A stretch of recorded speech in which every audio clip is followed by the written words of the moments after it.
છે બીજું કોઈ નથી.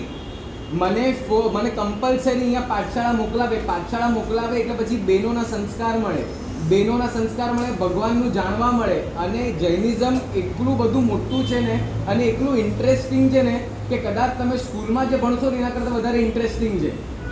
તો અગર જો હું પાઠશાળા ન આવ્યો હોત, અગર જો હું મારી મમ્મીની કહેવાથી અહીંયા ન આવ્યો હોત, હું ગુરુ મહારાજ, મારું એક અહીંયા મમ્મીનો કમ્પલસરી નિયમ કે અગર સામે સુમતીનાથ ભગવાનના દેરાસરમાં જ્યારે ત્યાં કોઈ સાધુ ભગવંત આવે તો ભલે કમ્પલસરી જ્યારે પણ દિવસમાં એકવાર ત્યાં ખાલી વંદન કરવા જતા રહેવાનું.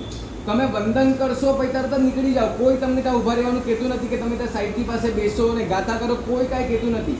બસ ખાલી વંદન કરવા જાઓ. એ વંદન કરવાની જે હેબિટ તમારી વધશે ને, એ હેબિટના કારણે તમને ઉપાશ્રયના દાદરા ચડવાનું મન થશે. નહીં તો આજના ટાઈમમાં હાલ તમે લોકો નાના છો, તમે સ્કૂલમાં આવશો, કોલેજમાં આવશો, એ ટાઈમે તો ટેકનોલોજી હજી વધી ગઈ હશે. હમણાંથી તમે મોબાઈલ કરો છો તો આગળથી તમે કેટલું મોબાઈલ વાપરશો. તો એ ટાઈમે જો તમારા સંસ્કાર હમણાંથી તમારા સારા થયા હશે ત્યારે જઈને તમને ઉપાશ્રય ચડવાનું મન થશે. તો ખાસ મારા તો ઇન્સ્પિરેશન મારી મમ્મી જ છે. તમારા બધા માટેની બસ અમારી ઇન્સ્પિરેશન તમારી મમ્મી જ અને બહેનો જ છે, પાઠશાળાની બહેનો. તો ખાસ તમે બધા એનું સાંભળજો, એવી જ મારી શુભેચ્છા. ખાસ પ્રણામ.